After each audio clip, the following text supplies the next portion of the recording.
guys, welcome to my new vlog. दर्शक नमस्ते.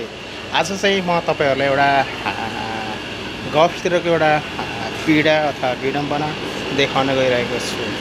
गर्मी भन्ने कुरो कस्तो हुन्छ भनेर है तपाईहरुले हेरेर साथ सहयोग दिदिनु भन्न चाहन्छु है. कस्तो लाग्छ यता हेर्नुस् है. यो चप्पल छ नि गर्मीले गर्दा नै कस्तो भएको पुरा कुङ्डी परेको यो भयो. अनि त्यसपछि हैन अर्को पनि देखाउँछु. गर्मी भनेको कस्तो हुन्छ है हेरिरहेको पुरै चप्पलको कुङ्डी परेर कस्तो भएको हेरिनसक्नु छ. हेलो, कस्तो लाग्यो तपाईँहरूलाई मेरो भिडियो? पक्कै पनि राम्रो लाग्यो होला भन्दै लाइक शेयर कमेन्ट गरिदिनु होला, सपोर्ट गर्नु होला. मलाई जसले सपोर्ट गर्नुहुन्छ म पनि उहाँलाई सपोर्ट गर्नेछु. लाइक कमेन्ट शेयर गरेर प्लिज. थ्याङ्क यू, धन्यवाद.